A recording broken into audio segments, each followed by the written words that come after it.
Hello नमस्कार साथियों, दादू classes के यूट्यूब चैनल पर आप सभी का हार्दिक स्वागत है।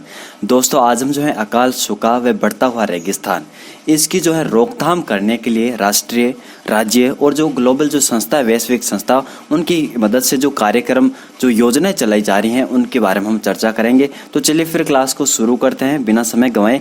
अगर आप हमारे चैनल पर नए हो तो दादू क्लासेज के यूट्यूब चैनल को आप सब्सक्राइब जरूर कीजिए और साथ में जो बेल आइकन है उसको भी प्रेस कीजिए। अगर आपको हमारी क्लासेज वीडियोस पसंद आती हैं तो फिर आप इसे लाइक शेयर वगैरह ज़रूर कीजिए। इस क्लास की जो पीडीएफ है वो आपको दादू क्लासेज के टेलीग्राम चैनल पर उपलब्ध होगी, तो वहाँ पर आप हमसे जुड़ लेना। और इसकी जो लिंक है डिस्क्रिप्शन बॉक्स में नीचे दी हुई है, तो वहाँ से आप सीधा हमसे जुड़ सकते हो। और हम इंस्टाग्राम पर भी मौजूद है, तो वहाँ पर भी आप हमें फॉलो कर सकते हो। देखिए शुरुआत करते हैं क्लास को। सबसे पहले मैं आपको एक बात बता दूँ कि मैंने पिछली क्लास में नहीं बताया था, जो हमारी पार्ट फर्स्ट थी उसमें मैंने आपदा प्रबंधन के बारे में चर्चा नहीं की थी। तो आज हम आपदा प्रबंधन के बारे में पहले पढ़ लेते हैं कि भाई जो राज्य में जो अकाल वगैरह है, इनसे निपटने के लिए हमारे सर्वप्रथम 1951 में एक सहायता विभाग बनता है। और उसके बाद 2003 में इस सहायता विभाग का नाम बदल करके आपदा प्रबंधन एवं सहायता विभाग कर दिया जाता है। ठीक है, कब आपदा प्रबंधन एवं सहायता विभाग का जो नाम है 31 अक्टूबर 2003 को नया नाम कर दिया जाता है। तो ये आपको याद रखना, आपदा प्रबंधन एवं सहायता विभाग 31 अक्टूबर 2003। फिर मित्रों हमारे आपदा प्रबंधन अधिनियम लागू होता है 2005 का अधिनियम, ये हमारे 1 अगस्त 2007 से लागू होता है। ठीक है, आपदा प्रबंधन अधिनियम 2005 जो 1 अगस्त 2007 से लागू होता है। और इसी के तहत मित्रों हमारे राजस्थान में राज्य स्तर पर तो राजस्थान राज्य आपदा प्रबंधन प्राधिकरण गठित किया जाता है और जिला स्तर पर जिला आपदा प्रबंधन प्राधिकरण गठित किया जाता है। जो राज्य स्तर पर जो हमारा आपदा प्रबंधन प्राधिकरण है उसकी जो अध्यक्षता करते हैं हमारे मुख्यमंत्री साहब, और ये 2007 में बनाया गया था। और जिला स्तर पर हमारे जो जिला कलेक्टर महोदय हैं वो इसकी अध्यक्षता करते हैं। ठीक है, और राज्य में आपदा प्रबंधन नीति जो लागू हुई हमारी 25 अक्टूबर 2007 को लागू हुई, ये हमारी प्रथम नीति थी। और नवीनतम जो नीति है 2014 को लागू हुई। तो ये आपको 2 नीतियाँ याद रखना, 7 दूनी 14 ऐसे आप याद रख सकते हो। और देखिए एक और बात रह गई थी, हाँ, कि भाई जो राजस्थान, पहले एक क्वेश्चन आया था, एक एग्जाम था 2018 में शायद हुआ था, उसमें पूछा गया था कि भाई 2018 में हुआ था, उसने पूछा कि भाई 2017-18 जो उसमें कितने जिले अकाल से ग्रसित थे। तो हमें याद रखना होगा कि भाई 2020-21 की बात करें तो यहाँ पर 10 जिले अकाल एवं सूखे से ग्रस्त थे। तो ऐसा क्वेश्चन बन सकता है कि भाई पिछले साल कितने जिले अकाल एवं सूखे से ग्रस्त है। वैसे मैंने आपको बता दिया कि भाई जो बड़े स्तर पर जो अकाल हुए थे, जो हमने चर्चा की थी पहली क्लास में, तो 2020-21 का आपको याद रखना, 10 जिले ये अकाल एवं सूखे से ग्रस्त थे। और इन 10 जिलों के 6122 गांव थे, वहां की 74 लाख जो लोग हैं प्रभावित हुए। तो 74 लाख आबादी प्रभावित हुई है 2020-21 में अकाल और सूखे से। और फिर बात करें वर्ष 2021 में मित्रों हमारे रबी फसल हेतु राज्य के 11 जिले एवं खरीफ फसल हेतु 7 जिले अभावग्रस्त घोषित किए गए हैं। कितने? 2021 में तो रबी फसल हेतु राज्य के 11 जिले और खरीफ फसल हेतु 7 जिले, यानी इनमें सिंचाई उपलब्ध नहीं हो पाई थी, इसके कारण फसल भी बर्बाद हुई थी। तो राज्य के 11 जिले रबी फसल हेतु और खरीफ फसल हेतु यहाँ पर 7 जिले अभावग्रस्त घोषित किए गए थे। ठीक है, तो आपको ये याद रखना कि 10 जिले 2020-21 में अकाल से ग्रसित हुए। आगे बढ़ते हैं, अब हम शुरू करते हैं हमारी क्लास को। देखिए सन 1952 में सिम्पोसिया ऑन इंडियन डेजर्ट, इसका आयोजन किया गया था सम्मेलन का। और इसमें थार मरुस्थल की उत्पत्ति और इसके पूर्व में इसका विस्तार आदि पर विस्तृत चर्चा की गई थी। कब? 1952 में सिम्पोसिया ऑन इंडियन डेजर्ट पर। ठीक है, इसके बाद मित्रों सन 1977 में हमारे काजरी के तत्वाधान में एक ग्रंथ arid zone research and development, इसका संपादन हुआ था। और उसमें विस्तार से मरुस्थलीकरण की जो समस्या थी उस पर विचार प्रकट किए गए थे। तो 1977 में काजरी के तत्वाधान में एक ग्रंथ हुआ था प्रकाशित, जिसका नाम है arid zone research and development. ठीक है, आपको इसका याद रखना। फिर बात करें हमारे, अब हम देखते हैं भाई केंद्रीय स्तर पर क्या क्या एक तरीके से कदम उठाए गए थे मरुस्थलीकरण वगैरह रोकने के लिए। तो इसके लिए हमारे जोधपुर में एक संस्था की स्थापना की गई हमारे काजरी की 1959 में। ठीक है, केंद्र सरकार के द्वारा 1959 में जोधपुर में स्थापित संस्था। और इसके उद्देश्य और कार्य निम्न है। देखिए कौन कौन से कार्य, तो शुष्क एवं अर्ध शुष्क क्षेत्रों में वन संपदा व कृषि का विकास करने हेतु पेड़ पौधों, मिट्टी, जल व भूमि आदि के संबंध में व्यापक सर्वेक्षण व अध्ययन करना। और ये भूमिगत जल, वर्षा व बाढ़ के जल का उपयोग की व्यवस्था करता है। क्षेत्रीय पर्यावरण का अध्ययन एवं सुधार करना और मोटे अनाज के विकास, चूहा नियंत्रण, हॉर्टिकल्चर, मृदा लवणीयता अनुसंधान, बूंद बूंद सिंचाई और शुष्क भूमि प्रबंध आदि जो है भारतीय कृषि अनुसंधान केंद्र की जो है परियोजनाओं को संचालन करता है। ठीक है, तो ICAR जो है उनकी भी जो है परियोजना वगैरह उनका भी जो संचालन हमारे कौन करता है, काजरी करता है। और राजस्थान में इसकी बहुत बड़ी अहम भूमिका है मरुस्थलीकरण वगैरह रोकने के लिए। अगला हमारा कार्यक्रम है मित्रों सूखा आंशिक क्षेत्र कार्यक्रम, सूखा संभाव्य कार्यक्रम। ये जो कार्यक्रम है ये 1973 में प्रारंभ हुआ था राष्ट्रीय स्तर पर, और इसका जो क्रियान्वयन वो 1974-75 में किया गया था। और इसकी मैं बात करूँ तो ये हमारा जो कार्यक्रम है मित्रों ये 11 राज्यों मतलब जो 16 राज्य उसमें ये चलाए जा रहे हैं। और हमारे राजस्थान की बात करें तो राजस्थान भी उन 16 राज्यों में है, और राजस्थान के 11 जिलों में जो है सूखा संभाव्य कार्यक्रम चलाए जा रहे हैं। और ये 11 जिले कौन कौन से देख लीजिए आप, ये हैं अजमेर, बांसवाड़ा, बारां, भरतपुर, डूंगरपुर, झालावाड़, करौली, कोटा, श्रीमाधोपुर, टोंक, उदयपुर। अगर जिला याद हो तो कोई नहीं हो तो कोई प्रॉब्लम नहीं है, आप केवल ये याद रख लेना भाई कि राजस्थान के 11 जिलों में जो है ये कार्यक्रम चलाए जा रहे हैं। और इसकी जो है बात करें क्या पैटर्न है वित्त पोषित का, तो यहाँ पर जो है केंद्र सरकार तो देता है 75% और राज्य सरकार देता है 25%। कब से? 1 अप्रैल 1999 से, और मार्च 1999 तक मित्रों ये 50-50 थी, यानी केंद्र सरकार भी 50% और राज्य सरकार भी 50%। लेकिन अभी जो वित्तीय पैटर्न है वो 1 अप्रैल 1999 से 75-25 का चल रहा है, यानी केंद्र सरकार 75 और हमारी राज्य सरकार 25। ठीक है, तो ये याद रखना है कि भाई सूखा संभाव्य कार्यक्रम 1973 में स्टार्ट हुआ था और 1974-75 में इसका कार्यान्वयन हुआ, और 16 राज्यों में ये चलाई जा रहा है और 11 जिलों में हमारे राजस्थान में चलाई जा रहा है, और 75-25 का यहाँ पर केंद्र और राज्य का अनुपात है, वित्तीय अनुपात। ठीक है, और बात करूं मैं इसका तो मित्रों इसका उद्देश्य क्या है, तो सूखा संभाव्य वाले क्षेत्रों में भूमि, जल एवं अन्य प्राकृतिक जो संसाधन है उनका विकास करके पर्यावरण संतुलन को बहाल करना है। और 1 अप्रैल 1995 से ये कार्यक्रम मित्रों जल संभर विकास योजना के तहत चलाया गया था, और फिर 2003 से हरियाली परियोजना के तहत क्रियान्वित किया जा रहा है। हरियाली परियोजना हम पढ़ेंगे 2003 से स्टार्ट हुआ, और जल संभर विकास जो योजना वो हमारे 1 अप्रैल 1995 से स्टार्ट हुई। तो इन दोनों योजनाओं के तहत जो हमारा सूखा संभाव्य कार्यक्रम चलता था। ठीक है, आगे मित्रों 1974-75 में एक हमारा और कार्यक्रम स्टार्ट होता है कमांड एरिया डेवलपमेंट प्रोग्राम। तो 1975 में ये हमारा जो 1974-75 में स्टार्ट हुआ था, तो केवल आप याद रख लेना कि भाई ये कमांड एरिया डेवलपमेंट कब स्टार्ट हुआ था, तो 1974-75 में। फिर मित्रों हमारा है मरुभूमि विकास कार्यक्रम DDP, यानी डेवलपमेंट ऑफ जो हमारा डेजर्ट डेवलपमेंट प्रोग्राम है, ये जो है 1977-78 में शुरुआत हुई थी इसकी। कब? 1977-78 में, और ये देश के 7 राज्यों में चलाई जा रहा है, और इसमें राजस्थान भी शामिल है क्योंकि राजस्थान में मरुस्थलीकरण सबसे ज़्यादा है। और राजस्थान के ये 16 जिलों में चलाए जा रहे हैं, 16 जिलों के 85 ब्लॉकों में। तो अगर 16 जिले याद करने की कोई ज़रूरत नहीं, केवल याद रखना है कि भाई राज्य में 16 जिलों में हमारा मरुभूमि विकास कार्यक्रम DDP ये 1977-78 से चलाया जा रहा है। फिर हमारा मित्रों मरु प्रसार रोक योजना, ये जो है मरु प्रसार रोकथाम योजना ये 1999 में स्टार्ट हुआ था, और ये हमारा मरु विकास कार्यक्रम के तहत स्टार्ट हुआ था, यानी 1977-78 में जो चलाया जा रहा था DDP, उसी के तहत हमारा मरु विकास का जो मरु प्रसार रोकथाम योजना वो स्टार्ट होती है। कब? 1999 में।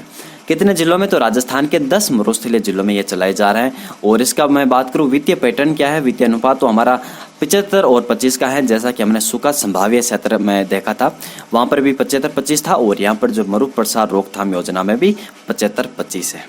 ठीक है, और इसमें क्या किया जाता, तो जो हमारा शेल्टर वेल्ट वो बनानी है, और हमें वृक्षारोपण के माध्यम से मिट्टी के टीलों को रोककर मरुस्थलीकरण को रोकना है। तो मिट्टी के टीलों को जो है यहाँ पर उन पर पेड़ पौधे उगाए जाते हैं ताकि उनका जो प्रसार कम हो, और इसी प्रकार इसका नाम है मरु प्रसार रोकथाम योजना ने मरुस्थल को रोकना है बढ़ने से आगे। तो 1999 में स्टार्ट होता है। राजस्थान के 10 मरुस्थलीय जिलों में मरु विकास कार्यक्रम के तहत मरु विकास कार्यक्रम हमारा 1977-78 में स्टार्ट होता है, देश के 7 राज्यों में, राजस्थान के 16 जिलों में। सूखा संभाव्य ये हमारा देश के 16 राज्यों में और राजस्थान के 11 जिलों में स्टार्ट होता है, और 75-25 का यहाँ पर अनुपात है। 1974-75 में स्टार्ट होता है, और कमांड एरिया डेवलपमेंट प्रोग्राम ये हमारा 1974-75 में स्टार्ट होता है। अगला मित्रों हमारा छठी पंचवर्षीय योजना में जो एक कार्यक्रम स्टार्ट किया जाता है कंदरा सुधार कार्यक्रम। कंदरा आप जानते हैं भीड़ वगैरह जो हमारे चंबल नदी का जो भाग है वहाँ पर उत्खात भूमि हमें देखने को मिलती है 8 जिलों में। कोटा हो गया, बूंदी, बारां, झालावाड़ और श्रीमाधोपुर, करौली, भरतपुर और धौलपुर। तो इन 8 जिलों में जो है कंदरा सुधार के लिए जो है उसको एक तरीके से भीड़ जो है उनका फैलाव रोकने के लिए हमारी जो ये कार्यक्रम स्टार्ट हुआ था कंदरा सुधार कार्यक्रम केंद्र सरकार के द्वारा। कब? 1987-88 में राजस्थान के 8 जिलों में। कितने में? 8 जिलों में। अगला हमारे मित्रों समेकित बंजर भूमि विकास कार्यक्रम। वैसे बंजर भूमि वाले जितने भी कार्यक्रम है वो हम बंजर भूमि वाले टॉपिक में देखेंगे, तो यहाँ पर आप छोड़ भी सकते हो, लेकिन अगर हम साथ में पढ़ रहे तो याद कर लेना कि समेकित बंजर भूमि विकास कार्यक्रम IBDP ये हमारा 1989-90 में स्टार्ट होता है। कब होता है? 1989-90 में। और इस कार्यक्रम के अंतर्गत मित्रों राजस्थान के 10 जिलों में मित्रों 1992-93 से व्यर्थ भूमि विकास कार्यक्रम जो है संचालित हो रहा है। तो व्यर्थ भूमि विकास कार्यक्रम ये हमारा 1992-93 से इस जो ये कार्यक्रम है ना समेकित बंजर भूमि विकास कार्यक्रम, इसके तहत जो है ये चलाया जा रहा है हमारा समन्वित व्यर्थ भूमि विकास कार्यक्रम। तो ऊपर तो हमारा समेकित बंजर भूमि विकास कार्यक्रम जिसके जो स्टार्ट होता है 1989-90 में, और फिर इस कार्यक्रम के अंतर्गत मित्रों समन्वित व्यर्थ भूमि विकास कार्यक्रम चलाया जा रहा हमारा 10 जिलों में राजस्थान के, और 1992-93 से इसका क्रियान्वयन किया जा रहा है। ठीक है, तो याद रखना आपको कि केंद्र सुधार कार्यक्रम 1987-88 से राजस्थान के 8 जिलों में, और समेकित बंजर भूमि विकास कार्यक्रम 1989-90 से, और इस कार्यक्रम के अंतर्गत 1992-93 से हमारा 10 जिलों में समन्वित व्यर्थ भूमि विकास कार्यक्रम चलाया जा रहा है। फिर है मित्रों एकीकृत बंजर भूमि विकास कार्यक्रम। तो ये बंजर भूमि वाले एक आप छोड़ सकते हो, लेकिन मैं कह रहा हूँ साथ में पढ़ लीजिए, वैसे इसे हम अलग टॉपिक में हम देखेंगे। तो एकीकृत बंजर भूमि विकास कार्यक्रम ये हमारा जो कार्यक्रम है 1 अप्रैल 1995 से जो है समन्वित भूमि प्रबंध कार्यों के तहत जल ग्रहण क्षेत्र के आधार पर शुरू हुआ था, और ये राजस्थान के 10 जिलों में बंजर भूमि विकास कार्यक्रम चलाए जा रहे हैं। तो जो जितने भी बंजर भूमि वाले हैं ये 10 जिलों में भी चलाए जाएंगे। तो एकीकृत बंजर भूमि विकास कार्यक्रम ये भी हमारा जो है 10 जिलों में चलाए जा रहे हैं। और यहाँ पर बात करें समेकित बंजर भूमि विकास कार्यक्रम 1989-90, और व्यर्थ भूमि विकास कार्यक्रम हमारा 1992-93, और एकीकृत बंजर भूमि विकास कार्यक्रम हमारा 1 अप्रैल 1995 से। फिर मित्रों 1995 में हमारा जल ग्रहण विकास कार्यक्रम स्टार्ट होता है।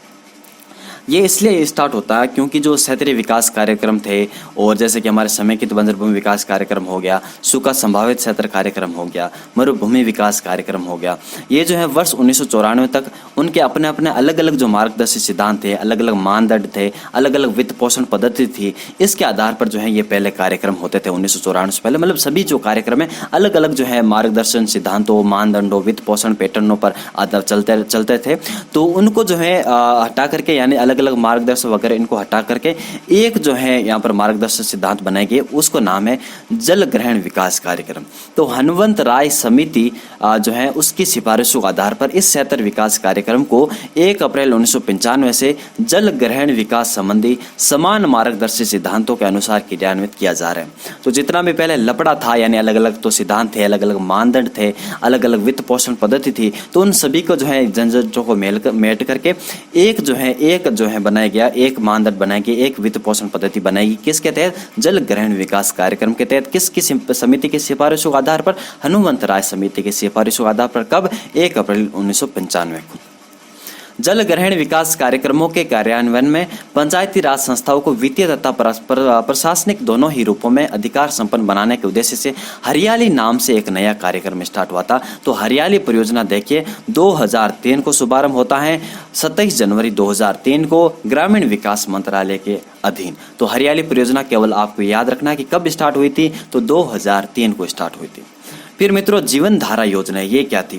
तो ये गरीबी रेखा से नीचे जीवन यापन करने वाले जो भी लघु व सीमांत कर सके, सीमांत यानी जिनके पास 1 हेक्टेयर से कम भूमि है, और लघु यानी 1 से 2 हेक्टेयर भूमि है, तो इनको जो है कुओं के निर्माण व लघु सिंचाई कार्य हेतु 100% केंद्रीय अनुदान की योजना जो है जीवन धारा योजना 1996-97 से चलाई जा रही है। ठीक है, तो 1996-97 से हमारी जीवन धारा योजना जो कुओं के निर्माण के लिए जो है और लघु जो सिंचाई कार्य है वो जो है सीमांत कृषक और हमारे जो लघु कृषक उनको प्रदान करने के लिए जीवन धारा योजना 1996-97 से चलाई जा रही है। हरियाली परियोजना 2003 से स्टार्ट की गई थी। फिर है मित्रों मरु गोचर योजना, ये जो इनकी बात करें तो ये 2003-04 में स्टार्ट हुई थी राज्य के 10 मरु जिलों में। कितने में? राज्य के 10 मरु जिलों में। कौन कौन से? तो आप जानती हैं, बीकानेर, बाड़मेर, चूरू, जालौर, जैसलमेर, झुंझुनू, जोधपुर, पाली, नागौर, सीकर। तो ये 10 जो जिले थे, इनमें हमारी बात करें तो यहाँ पर आप गंगानगर और हनुमानगढ़ को निकाल दीजिए, और सारे बाकी जो है 12 जिलों में से 10 जिले मरु गोचर योजना के तहत आते हैं, और 2003-04 में इस योजना के स्टार्ट होता है। रिवाइज करते हैं वापस, देखिए सन 1952 में सिम्पोसिया ऑन इंडियन डेजर्ट इसका आयोजन होता है, और इसमें थार मरुस्थल की उत्पत्ति और पूर्व में इसके विस्तार आदि पर विस्तृत चर्चा की गई थी।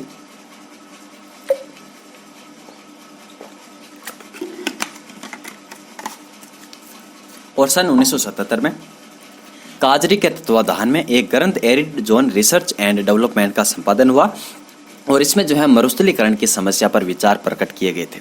फिर 1959 में केंद्र सरकार के द्वारा काजरी की स्थापना की जाती है, यानी केंद्रीय शुष्क क्षेत्र अनुसंधान संस्था ये काम करती हैं। और सूखा संभाव्य कार्यक्रम ये हमारा 1973 में स्टार्ट होता है और 1974 में इसका क्रियान्वयन और देश के 16 राज्यों में और राज्य के 11 जिलों में, यानी राजस्थान के 11 जिलों में और देश के 16 राज्यों में स्टार्ट होता है। 75-25 का अनुपात है। और कमांड एरिया डेवलपमेंट प्रोग्राम 1974 में। मरुभूमि विकास कार्यक्रम DDP हमारा 1977-78 में, शुरुआत 1977-78 में और देश के 7 राज्यों में, राजस्थान भी शामिल है और वर्तमान में राज्य के 16 जिलों में। मरु प्रसार रोकथाम योजना तो मरु विकास कार्यक्रम के तहत ही 1999 में इस योजना के स्टार्ट होता है। कितने जिलों में? 10 जिलों में। कंदरा सुधार कार्यक्रम 8 जिलों में 1987-88 से। समेकित बंजर भूमि विकास कार्यक्रम 1989-90 से और व्यर्थ भूमि विकास कार्यक्रम राजस्थान के 10 जिलों में। एकीकृत बंजर भूमि विकास कार्यक्रम 1 अप्रैल 1995 से राजस्थान के 10 जिलों में। जल ग्रहण विकास कार्यक्रम 1995 से मार्गदर्शी सिद्धांत इसमें बनाए गए थे हनुमंतराव समिति के अनुसार। जीवन धारा योजना 1996-97 से और यहाँ पर लघु सिंचाई जो है कार्यक्रम है और कुओं के निर्माण हेतु हेल्प की जाती है लघु व सीमांत कृषकों की 1996-97 से। हरियाली परियोजना 2003 से और मरु गोचर योजना 2003-04 से राजस्थान के 10 जिलों में। तो यहाँ पर अभी तक आपने राजस्थान के सभी 10 जिले ही देखे और हमारा कंदरा सुधार 8 जिले देखे और हमारा जो है बात करें मरुभूमि विकास कार्यक्रम ये 16 जिले हैं और 11 जिले हमारे सूखा संभाव्य क्षेत्र में हैं। फिर है मित्रों एकीकृत जल ग्रहण प्रबंधन योजना, ये जो है 2008 से चलाई जा रही है और 2015-16 से पहले इसमें जो है वित्त पैटर्न था हमारा 90-10% और 2015-16 से हो गया 60-40। तो एकीकृत जल ग्रहण प्रबंध योजना केवल याद रखना कि 2008 से चलाई जा रही है और यहाँ पर वित्तीय पैटर्न देखने को मिलता है 60 और 40 का। ठीक है, एग्जाम में पूछा भी गया है। वो एग्जाम में पूछा गया था जब 2015-16 में एक एग्जाम हुआ था, उसमें पूछा था कि एकीकृत जल ग्रहण प्रबंधन योजना का अनुपात क्या है। तो उस समय तो हमारा 90-10 था। अभी जो वर्तमान में जो है 2020-21 की बात करें तो 60-40 का है। ठीक है, जीवन धारा योजना मैंने आपको बता दिया 1996-97 में कुओं के निर्माण हेतु और लघु सिंचाई कार्य हेतु। सीमावर्ती क्षेत्र विकास कार्यक्रम तो ये हमारा 1986-87 में स्टार्ट होता है। जब हमारा क्या स्टार्ट होता है, हमारा कंदरा सुधार कार्यक्रम स्टार्ट होता है 1987 में। तो उसी समय हमारा सीमावर्ती क्षेत्र विकास कार्यक्रम यानी बॉर्डर एरिया जो डेवलपमेंट प्रोग्राम स्टार्ट होता है BADP। ये हमारे राजस्थान के 4 जिलों यानी हमारा जैसलमेर, बाड़मेर, बीकानेर, हमारा गंगानगर, ये जो 4 जिले 1070 किलोमीटर की सीमा बनाते हैं पाकिस्तान के साथ। सबसे ज़्यादा हमारा जैसलमेर बनाता है 464 और उसके बाद बात करें सबसे कम हमारा बीकानेर बनाते 168 वगैरह। तो ये जो है 4 जिलों में हमारे स्टार्ट किया गया था सीमावर्ती क्षेत्र विकास कार्यक्रम 1986-87 में। ये भी केंद्र सरकार के द्वारा और इसको संशोधन किया था, मॉडिफाइड किया था 1993 में। ठीक है, अगला हमारा मित्रों मेवात क्षेत्रीय विकास कार्यक्रम, ये है राजस्थान सरकार के द्वारा। अभी हम बात करेंगे राजस्थान सरकार के द्वारा कौन कौन से। तो मेवात क्षेत्रीय विकास कार्यक्रम MRDP ये जो है मित्रों हमारा कार्यक्रम 1987-88 में स्टार्ट होता है। तो कंदरा भी 87-88 में स्टार्ट होता है और हमारे बात करें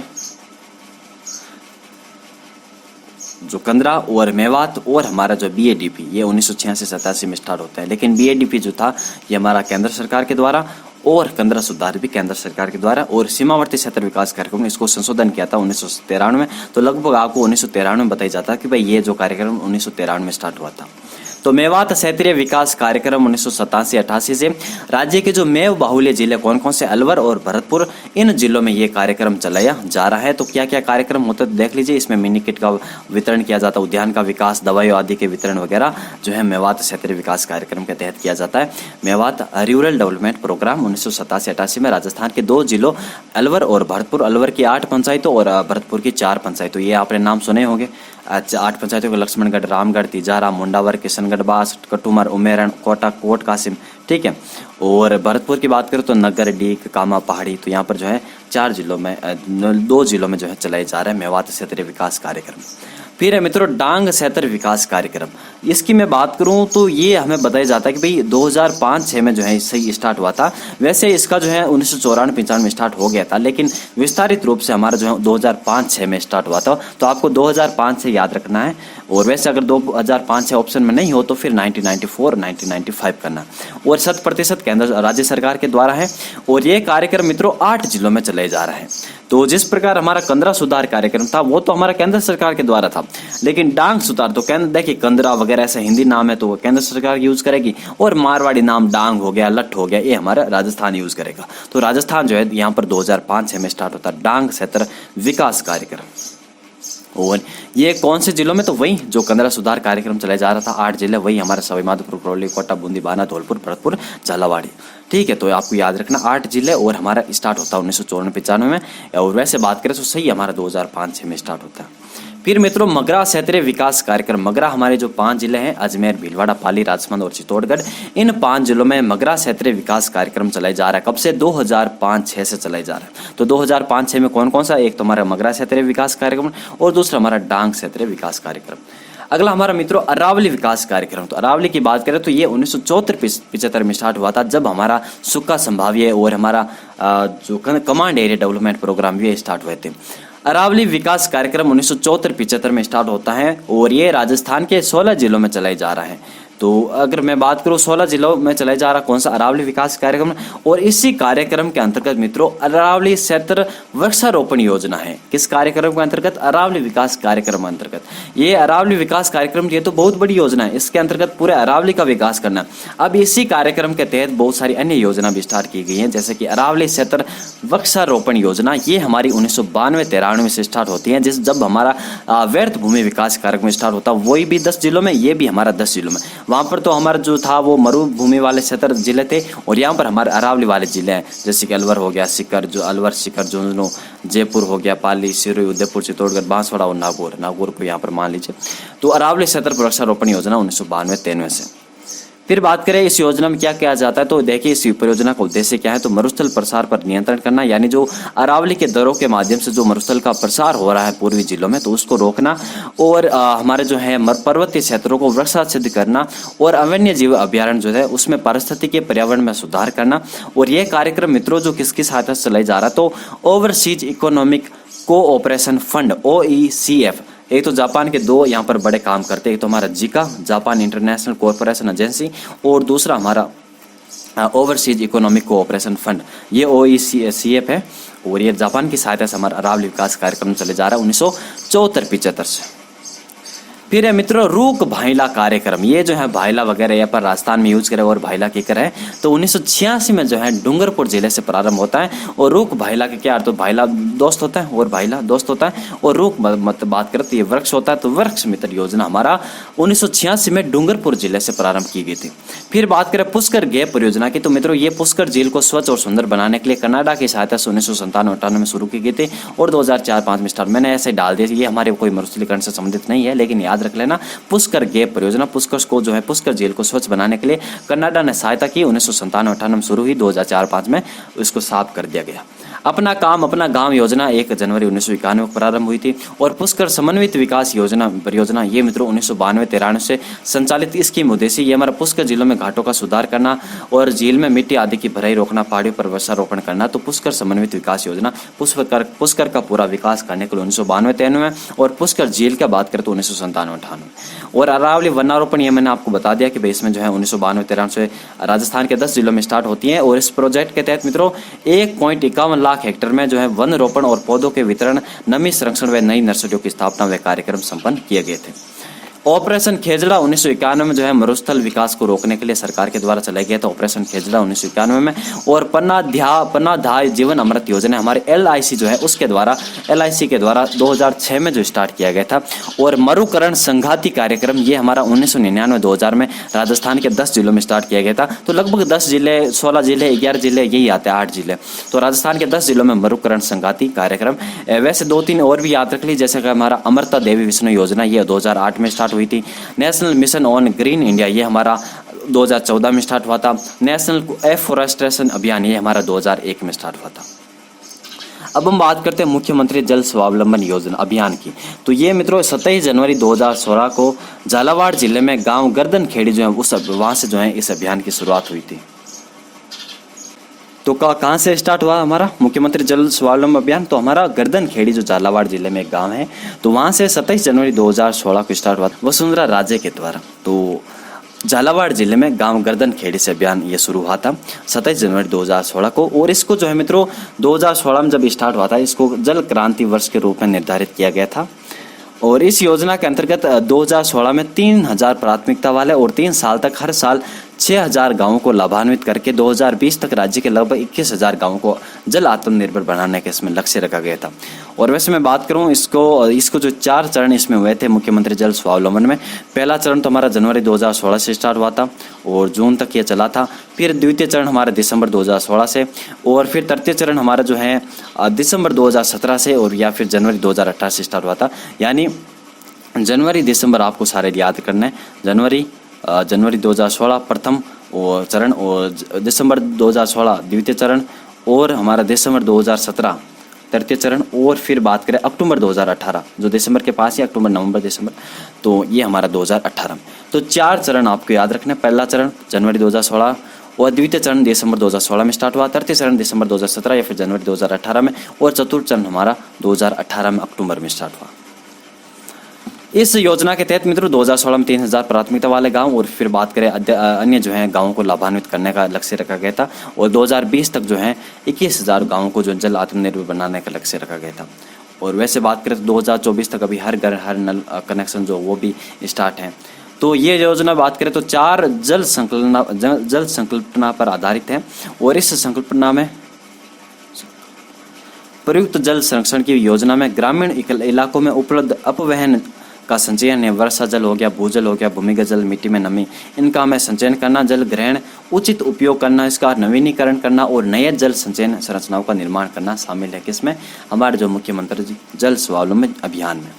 इस योजना के मुख्य उद्देश्य कौन कौन से देखें तो राजस्थान को जल स्थायी राज्य बनाने के, और विभिन्न विभागों के संसाधनों के अभिसरण के माध्यम से प्रभावित जल संरक्षण सुनिश्चित करने व सिंचित क्षेत्र बढ़ाने के लिए, सामुदायिक भागीदारी व पानी बजट के माध्यम से एक गांव कार्य योजना तैयार करने, फसल पद्धति में बदलाव के लिए, स्थायी उपायों के माध्यम से पानी पीने के पानी के लिए गांव को एक आत्मनिर्भर इकाई बनाने, सिंचित और उपजाऊ क्षेत्रों में वृद्धि करके फसल उत्पादन में वृद्धि करने के लिए जनता द्वारा योगदान। इस योजना में कोई भी जो व्यक्ति ऑनलाइन पोर्टल के माध्यम से मुख्यमंत्री जल स्वावलंबन अभियान में किसी भी राशि का दान करके अपना योगदान दे सकता है। मुख्यमंत्री ने स्वयं 6 महीने के वेतन का योगदान इस अभियान में किया था।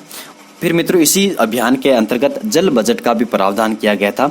यानी पानी के बजट की अवधारणा ग्राम सभा में शुरू की गई, और जहां पानी के उपयोग पीने, सिंचाई, पशुधन और अन्य वाणिज्यिक उद्देश्यों के लिए इसका निर्धारण करना और विभिन्न संसाधनों से उपलब्ध जल संरक्षण के लिए पानी का बजट तैयार किया जाता है और कार्यों को पहचान कर स्वीकृत किया जाता है और उस अनुसार मिशन की कार्य योजना तैयार की जाती है। तो जल बजट का काफ़ी योगदान रहा था इस अभियान में। यानी जल बजट गाँव में जल बजट वगैरह बनाए गए और उसी के तहत मित्रों इस अभियान को चलाया गया। और ये मैंने 4 चरण बता दिए और कब स्टार्ट हुआ और कहाँ से स्टार्ट हुआ ये याद रख लेना आप। और ये मैंने बता दी ये राजस्थान विशेष आवास योजना मित्रों, तो ये भी हमारे इसी के लिए इसी कार्यक्रम के तहत चले जा रहे हैं आपदा प्रबंधन के तहत। इसमें बात करें तो क्षतिग्रस्त आवास हेतु 50,000 और आंशिक क्षतिग्रस्त हेतु 25,000 और शौचालय निर्माण हेतु 5,000 रुपये दिया जाता है राजस्थान विशेष आवास योजना के तहत। कब स्टार्ट हुई थी कोई याद रखने कोई जरूरत नहीं। फूड स्टैंप ये याद रखना आप, और ये 2004 से शुरू हुआ था। और इसमें सरपंच साहब को अधिकार दिया गया था कि भाई आप जो है किसी परिवार में आप गांव के किसी परिवार में जहां पर राशन नहीं है तो वहां पर आप 10 किलो तक का राशन दे, फूड स्टैंप दे।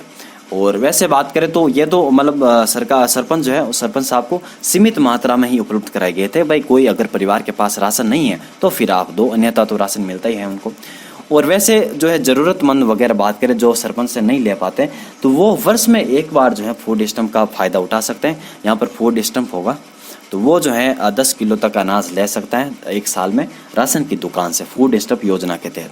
तो ये थोड़ी सी ज़्यादा मतलब एक तरीके से असंक्षिप्त योजना है। यानी जो है इसमें सरपंच को अधिकार दिया गया था कि भाई आप कोई भी गांव में अगर किसके पास राशन वगैरह नहीं है तो वो उसको आप 10 किलो तक का राशन दो और हम आपको पैसे देंगे। तो फूड स्टैंप योजना। सूखा सुरक्षा कवच योजना मित्रों, ये है agriculture insurance company of India, इसने जो है इस योजना को शुरुआत की थी। और इसमें जो है मानसून की विफलता के कारण खेती की जो आमदनी होने वाला जो नुकसान होता है, आमदनी को नुकसान होता है, उसका जो बीमा इस योजना के तहत कराया जाता है। किसके द्वारा? Agriculture insurance company of India के द्वारा। ठीक है, तो AII के द्वारा जो है यहाँ पर इस योजना को शुरुआत किया गया था, agriculture insurance company of India. और ये जो है मित्रों हमारे बीमा प्रदान करके किसानों को, अगर आपके जो मानसून की जो फसल है बर्बाद हो जाती है क्योंकि अच्छा तरीके से मानसून नहीं आता है, तो फिर जो है सूखा सुरक्षा कवच जो है योजना का फ़ायदा हम ले सकते हैं। राजस्थान राहत कोष मित्रों, इसका गठन किया गया था 2005-06 में आपदा प्रबंधन के तहत। 5 करोड़ उसमें राशि की रखी गई थी उस समय, और इसका अध्यक्ष तो बनाया गया मुख्य सचिव को, और केंद्र सरकार इसमें 75% का योगदान देती है।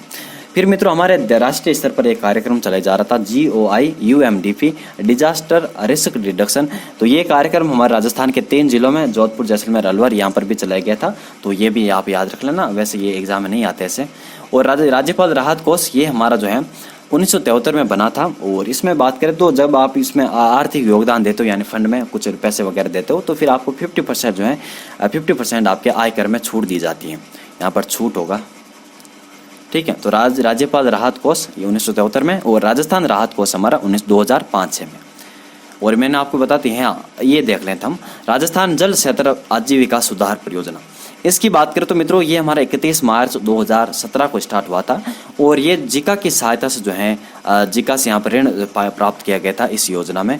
तो ये बात करें तो 25 जिलों में 137 जो सिंचाई परियोजना है उनके पुनर्वास और नवीकरण के लिए इस योजना का शुरुआत हुई थी। तो राजस्थान जल क्षेत्र आजीविका सुधार परियोजना 31 मार्च 2017 25 जिलों के 137 सिंचाई परियोजना के पुनर्वास और नवीकरण के लिए। और इस परियोजना की अवधि थी मित्रों 8 वर्ष, और 2600 करोड़ शायद इसकी राशि थी। तो 8 वर्ष जो है इस परियोजना की अवधि है। और प्रस्तावित बात करें तो इसमें 137 सिंचाई परियोजना में भाखड़ा नहर प्रणाली होगी, गुड़गांव नहर प्रणाली होगी, और 25 जिले की मध्यम और लघु सिंचाई परियोजना इसमें शामिल है। किसमें? राजस्थान जल क्षेत्र आजीविका सुधार परियोजना में। और इसी की तर्ज पर मित्रों हमारे जो है एक राजस्थान के मरु क्षेत्र सुधार हेतु जल पुनर्गठन योजना चलाई जा रही है। और इसमें जो है IGNP यानी इंदिरा गांधी नहर परियोजना है, उसके प्रथम चरण के पुनर्गठन के लिए NDB जो है हमारा बैंक है, न्यू डेवलपमेंट बैंक, उसके द्वारा इस परियोजना को वित्त पोषित किया गया था। तो राजस्थान जल क्षेत्र आजीविका सुधार ये हमारे जिका से संबंधित है, और IGNP जो है मरु क्षेत्र हेतु जल पुनर्गठन योजना ये हमारी NDB यानी न्यू डेवलपमेंट बैंक द्वारा सहायता प्राप्त करता है। इसमें लाभान्वित जिला कौन से? तो वही जहाँ पर IGNP बहती है, यानी गंगानगर, हनुमानगढ़, चूरू, बीकानेर, झुंझुनू, सीकर, जोधपुर, जैसलमेर और बाड़मेर। एक हमारी बांध पुनर्वास और सुधार परियोजना ये भी चलाई जा रही है, और ये हमारी 2012 में स्टार्ट हुआ था विश्व बैंक की सहायता से। बड़े बांधों की बहाली, उनको निर्माण करना, उनका सही तरीके से मरम्मत वगैरह करना, तो ये हमारा था। तो ये हमने अध्ययन कर लिया इस पे बारे में। अब हम जो है बंजर भूमि विकास कार्यक्रम पढ़ेंगे मित्रों अगली क्लास में। तो मिलते हैं आपसे नेक्स्ट वीडियो में। धन्यवाद।